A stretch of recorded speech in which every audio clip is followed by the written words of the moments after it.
Good morning, everyone. On this day before Mother's Day, I want to just recognize and thank all the moms and mothers, impact they have on us personally and collectively, and also for our Mother Earth. Without our Mother Earth, we wouldn't be here either, that's for sure. What I want to talk about today is practice, but specifically what I want to talk about is having an integrated practice. An integrated practice, what's that? Well, that would be, for me, a practice that is accessible in every situation, every circumstance of my life, and actually inseparable from life itself. Not just something that I do on a Saturday morning program, or when I'm sitting on the cushion like we just were, or even in sesshin, or in a Tuesday night program, or not just something I do by myself sometimes, but something that permeates my entire life, including times when I'm joyous, happy, loving, but also when I'm feeling jealous, frustrated, ashamed, depressed. It permeates everything, where nothing gets stuffed, but everything is being experienced. But certainly for me,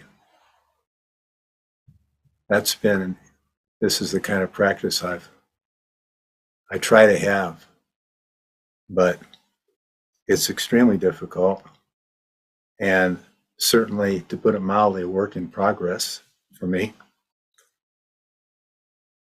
But let me give you an example of some of the challenges of this, as well as some of the ways that we can work together in the Zen community to help bolster and support this type of practice.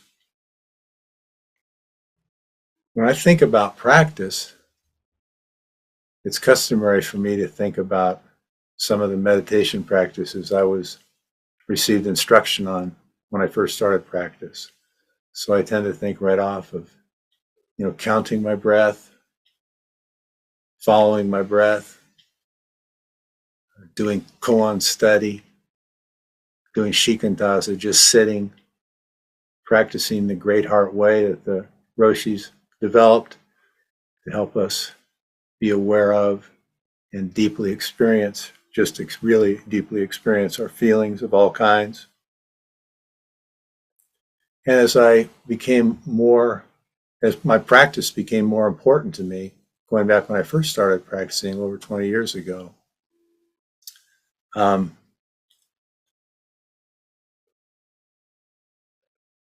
noticed something kind of interesting that came up for me. And that was I was wanting to put more and more time and energy into my practice. And at the same time, when I did this, I felt at times a tension, an energy around, I just don't have enough time to do all these things. I had relatively young children at the time. I had a very busy job. I had friends, a lot of interests that I wanted to continue to cultivate. And I felt sometimes out of balance. How can I handle all of these things? And the practice itself at times, as much as I wanted to do it, and as much as I did put focus on it and spend a lot of time with it, at times it became a source of frustration. Damn, there's just not enough time to do all these things I want to do. And I just don't have, with this project I've got coming up at work, and some of the things that are going on in my personal life, I just don't have enough time to practice the way I want to today. So I'll do it. I'll do it later, but I'll get to it when I can. And so I found myself far from an integrated sort of practice that was inseparable from my life. I found it kind of a us versus them. I was this us, I was this me that was trying to practice. And then there was this thing out there called practice that I was trying to fit into my life. And certainly not always, maybe successfully, in the way I viewed it and the way it was affecting me. So there was this gap, again, between my life and my practice. And even though when people would ask me what was my practice, well, sometimes I'd tell them maybe that I was, doing shikantaza, or I was doing koans, or whatever I was doing. But I would also, I'd like to say at the time, well, it's really, my practice is my life, it's my life. And I wasn't being full of beans by saying that. I believe that to be the case. But then as I started reflecting on it more, I realized, no, it's not really my life, the way I'm viewing it, the way I'm dealing with it right now. It is still something with an edge of extra in my life that I am doing rather than just raw experiencing of each moment by moment. And it was really like I was trying to split up reality into these different chunks, kind of bite-sized chunks, or maybe bigger than bite-sized chunks. So I wanted to share a koan with you that has been a very impactful koan for me in my life. It certainly still is. And it's Tozan's Take Heed from Case 98, the Book of Equanimity. And it deals with some of the challenges that I'm talking about. And it goes like this. Attention, a monk asked Tozan, among the three bodies, which one does not fall into any category? And Tozan replied, as to this, I always take heed. So as to this, I always take heed. And in Shishin Roshi's commentary in the Book of Equanimity that he put together, this collection and with his commentaries, he talks about, he gives some explanation and background on this koan, and he said that what are these among the three bodies, which one does not fall into any category, and he points out that what that monk was referring to was the Dharmakaya, the Sambhogakaya, the Nirmanakaya, these different aspects of each moment, aspects of wisdom. And I'm not going to go into detail on them, certainly, at this point in time. But he was trying to understand of these different components of life, which one is really the one that I need to be focused on, would be another way of saying that. So right there, he was attempting to, or looking at reality from different vantage points, really kind of splitting it up. Not unlike what I've done in my practice, where I'm like, gee, I've got to do this, but then I've got to do that, and I've got to work this in, or I don't have to work this in, or I would be splitting that up as well. And but we can't split up reality. I mean, here's reality right now. We're experiencing it. And this moment wouldn't exist if anything in this moment were different, right? If you weren't here or I wasn't here, clap my hand right now, that moment was what it was when I clapped my hand, but none of it would be the same, and not only wouldn't say it wouldn't be the same moment if anything were changed or we were not part of it. Of course, that's one of the reasons that in practice it's so incredibly supportive to be practicing in the moment together, all of us together, all having that connection, knowing that if any one of us or any of our thoughts or any circumstances are going on were different, it would not be this moment. We're instrumental in making that what it is. So as Roshi points out in his commentary, Tozen's response was somewhat akin to if you had a cat that was just pissing in your house, right?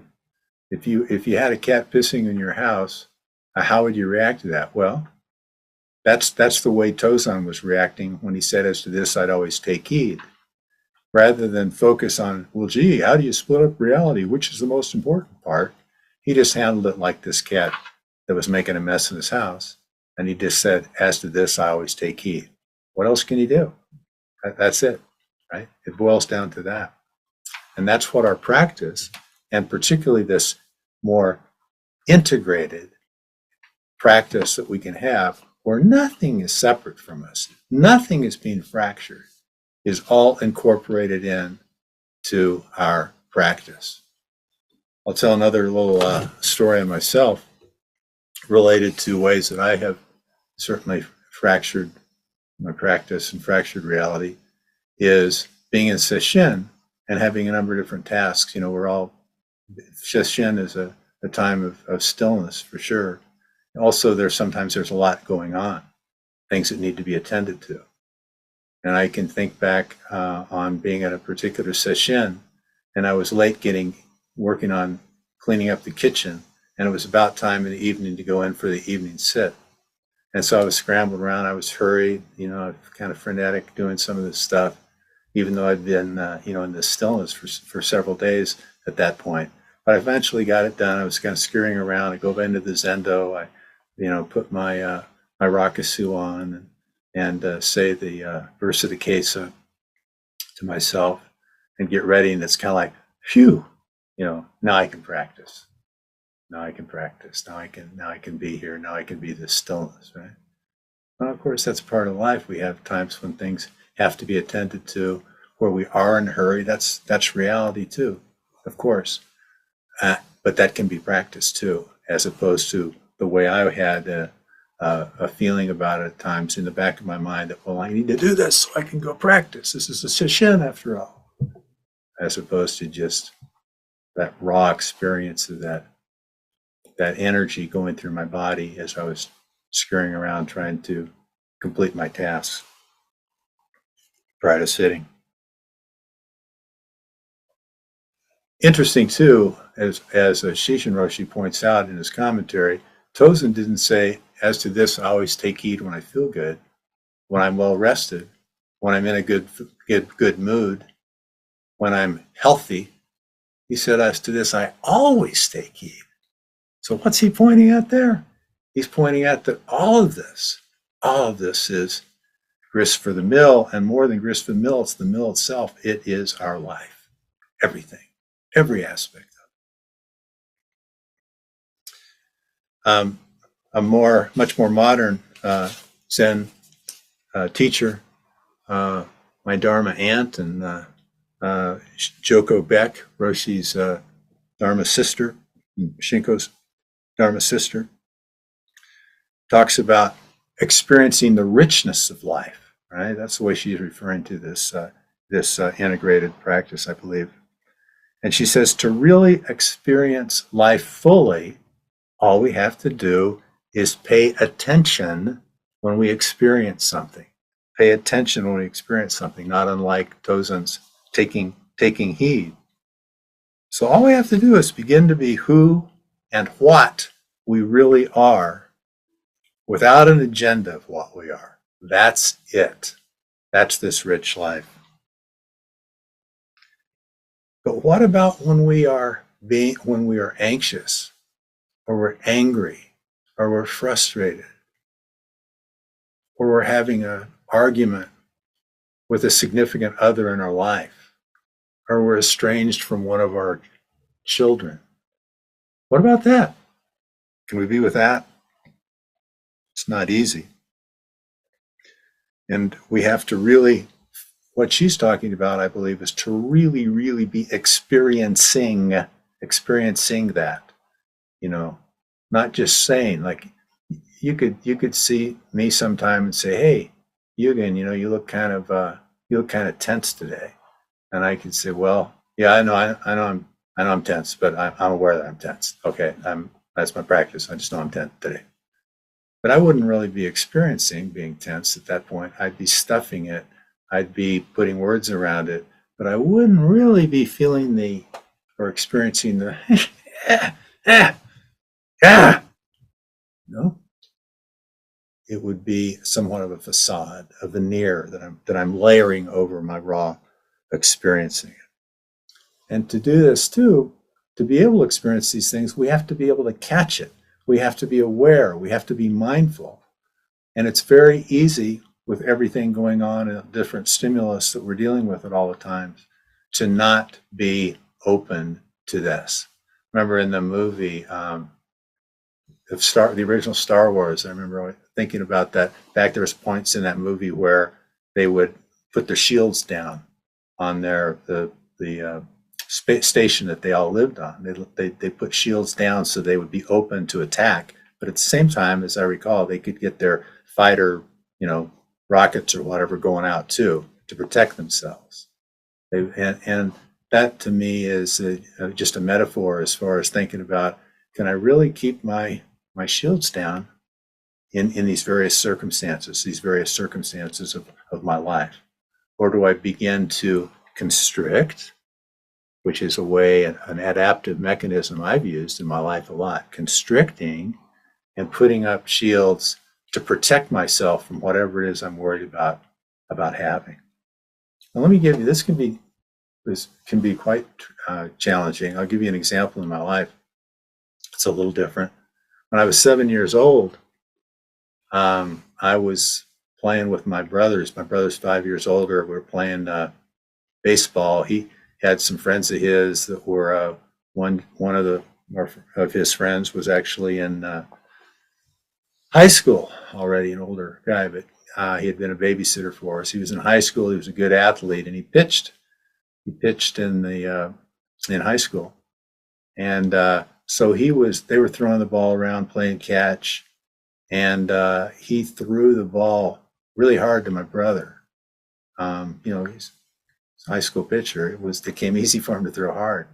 And so here I was, a 7-year-old, and I stepped in front of where the ball was coming just to intercept the ball because I wanted to play, right? So I stepped in front, and then the ball came, and it hit me right here, right in the sternum, right over my heart.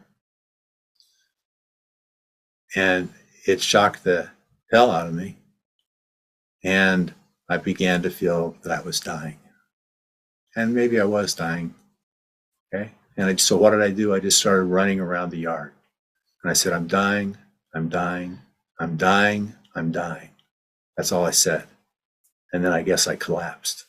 Okay. And I wake up and there's this guy, neighbor, and his mouth is on top of my mouth. And he's giving me artificial respiration. And then not long after that, my parents whisked me away to the hospital. And I just remember how incredibly horrible I felt going off to the hospital. My body felt just like I was dying, just felt horrible. So anyway, obviously I survived that, but the trauma, that difficulty that I experienced that way at that day for me, and this being scared, and then not knowing what to do other than just to run. I couldn't really deal with it. I couldn't accept that. I just had to frickin' run and try to get away from it. But that didn't do much good at all, getting away from it. And what I noticed is, I've noticed with my practice over these years, I've noticed that one of the causes of anxiety that I've experienced in my life stems from that baseball accident that I had. Right? And I used to think I was dealing with it. I would just remember it, recall a little bit, but I certainly didn't have any kind of a tie to the baseball accident and anxiety I might be having if I were doing something that I was nervous about, whatever it might be. But I eventually, and this goes back to the Great Heart Way that the Roshis created and wrote up in the book, Great Heart Way. And that is to really begin to feel some of these things. It's hard to do it artificially, to say, okay, now I'm going to work on some trauma I had in my life. It has to kind of come up naturally. We have to be open to it. And so eventually I began to see, as I opened up more and more things, still got a long ways to go, but in this case, something bubbled up about that baseball accident. And I began to realize that when I'm nervous or anxious about things, my gut reaction is to want to just escape, just run, get the hell away from it. Right? Just got to escape it. And I'm like, crap, that's what I did when I was 7 years old. And I was struck by that baseball. I just ran because that's the only way I knew to deal with things, right? Well, I was 7 then. I'm almost 70 now. I'm 69 now. And I still at times use that exhibit that same trait. Okay?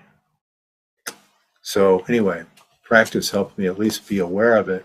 And also I can kind of, because I'm more mindful than I otherwise would have been if I hadn't had a practice, I can catch things a little sooner and realizing, oh, that's that 7-year-old boy again trying to run and get the hell out of here. This is a little too scary for me right now, whatever that circumstance might be. But as I've alluded to before, this reality that we are in is so challenging, in part because it's always changing. It's never static. It's never fixed. It's in constant motion. And not only we are part of that, we are part of that reality, and we're not fixed either. There's a saying in Zen about not a square inch to walk on or stand on, right? Well, there's not. Everything's moving. Where are we gonna stand? Everything's in motion. We'd like to have something that we can really kind of an anchor point. Playing the game, I think kick the can when I was a kid or something like that, or even tag, and there'd be like a home base and you could touch it and you'd be safe and nobody could tag you and make you hit. But that doesn't work so well most of the time. To be able to find something like that is not really reality. There's a renowned architect, Frank Lloyd Wright, and that created all kinds of very novel, very innovative buildings around the world. All kinds of buildings. Actually, a church that my dad was minister at in Kansas City, that building many years earlier in the 30s had been designed by Frank Lloyd Wright. But anyway, Frank Lloyd Wright was brilliant, not only as an artist, but from an engineering standpoint as well. And he came up with this concept, as I understand it. I'm certainly no civil engineer, but it's my understanding of it. It was called a floating foundation. The floating foundation. So the buildings that he created were able to flex and flow, if you will, to the reality of that moment. So some of his buildings were some of the only structures that survived in some incredible earthquakes, high winds, difficult floods, different kinds of circumstances.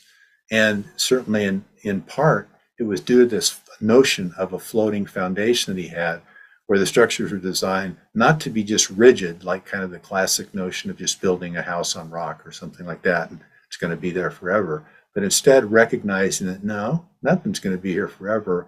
His designs had to be able to move and kind of accept and welcome and have shields down to whatever they had to deal with, regardless of the extreme situation. And thinking about that, some of you, by the way, may have worked on a koan about presenting the unmovable tree in a heavy wind, right? So some of our Zen ancestors had a feel for some of this long before Frank Lloyd Wright, about the way to withstand some of these things that we're dealing with. And I'll leave that for you to ponder more later as you're doing your koan study. But there's something else we have in our tool belts to help have this integrated, rich life where we can be open up, have our shields down, really just raw experiencing of everything that's coming up. And that is our Zazen practice. Okay? Because in our Zazen practice, like we were all just doing on the cushion, of course, we can do Zazen off the cushion as well. But what we were doing it on the cushion here just a few minutes ago, we begin to see that things, they arise, they come about for a while. They may be very disturbing things that pop up as we're just watching our breath or whatever we're doing as our practice, and they last for a while, but then they do go away, and then something else comes back up. And we just keep seeing this arising and some sustainment for a while, and then what appears to be, and then falling away. We just see that over and over again. Well, if we see that over and over again, and it takes a lot of time to do this. It may take many years to do it. It may happen for some of us more quickly, for others longer. But as we do this Zazen over time, we begin to see the lack of substantiality of any of these things that we're experiencing, right? This thought comes up and, oh my God, I left the iron on at home. Crap, okay? It seems so real. But it's just a thought bubble that comes up there, just some energy going through my body. And I can either drop everything and go do that, which if I really thought I left the iron on, that might be a wise move. But at least I have the ability to kind of see, do I want to react to that or not? But most of the time, as we're doing Zazen and these things come up, we can just, okay, there it is. And then come back to our practice, come back to counting our breath, come back to observing our breath, come back to our koan, come back to just experiencing our sitting in shikantaza, whatever it is. So as we do that Zazen and we begin to see the lack of substantiality of things, okay, then it is not so difficult to be willing to experience things that come up in our life moment by moment by moment, because we have a feel for the fact that it's not that we don't exist, or that these things don't exist, but maybe they don't exist quite the way we thought they exist. Maybe they're not rock solid. Maybe I'm not rock solid either. I can tell you, working in hospice, when I see people near the end of their life, they're not the same person they probably were years earlier when they were feeling healthy. God knows all I have to do is look in the mirror and know I'm not the same person I was when I was 25, now that I'm 69, okay? So I think that the coupling together of being willing to dive into the experience of our life and not push things away is made easier to do because of the fact that we have the Zazen practice and we are beginning to realize, and it may not be some great revelation, it might be, but it also can be an incrementalization of awareness of the fact that we aren't fixed and nothing that we're dealing with is fixed. So we really, of course, our Zen practice is in so many ways this practice of being able to let go of this idea of fixed nature and fixed entities and fixed situations, letting go of all that. I think, there's an old, probably quite hackneyed joke relating to Buddhism that, letting go is all we have to hold on to. So I think that's true.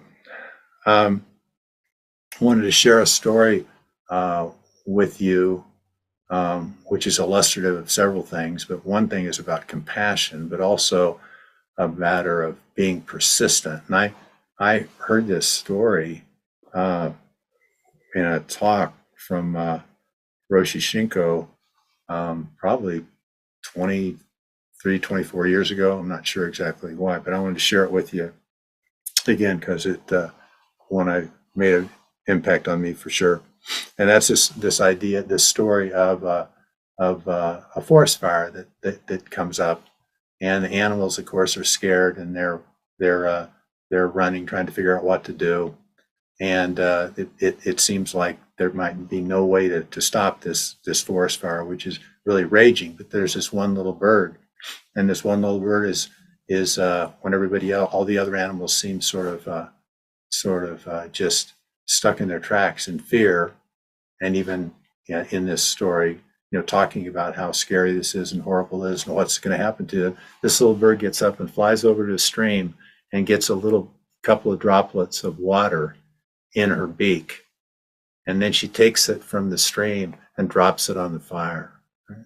And then she flies back to the stream again, gets another drop or two of water in her beak, goes over to the fire, and keeps doing this over and over and over.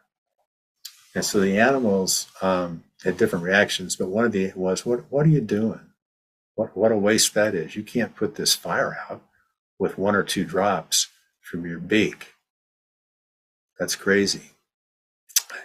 And she says, I'm doing everything that I can.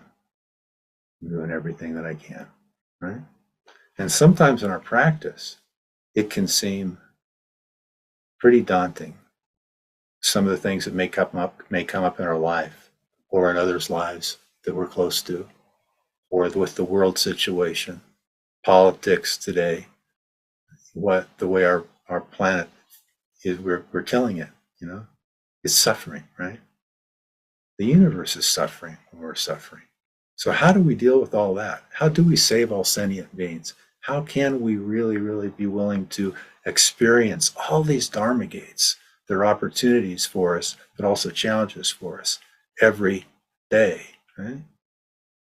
Yeah, well, we can be like that bird, right? We can just do the best we can. One of the lessons that the Roshis talk, and I remember Shishin Roshi telling me this once in Dokusan when I first started practicing, was this notion of, well, I'll just let you in on a little secret to Zen, right? And the secret that he let me in on was just keep going, right? Just keep going. So you got that secret too. And that just keep going. When I first heard that, I thought, just don't stop, just keep practicing, just keep whatever like that. But the other way that you can view that is, don't get stuck, right? You can't be fixed, even when you think that your practice is going well. If you have a fixed notion of what it is, you're not going to be able to integrate that into reality, which is constantly changing, right? So keep going, yeah, but keep going too from a standpoint of experiencing whatever is coming our way at this moment, right now, at this time. So I think bring us to a close, but I would encourage all of us, myself included, to take that up and do our best to try to be able to experience this ever-changing moment, this flux that we are and that we're experiencing all the time, and do our best to continue to let go of these things that we're clinging to that can cause us ultimately nothing but pain, suffering for ourselves, and suffering for others. But by opening up more and more and more, wow, it's pretty freaking cool where we are, right? In all this stuff, everything that's going on, including our challenges. Okay. Thank you.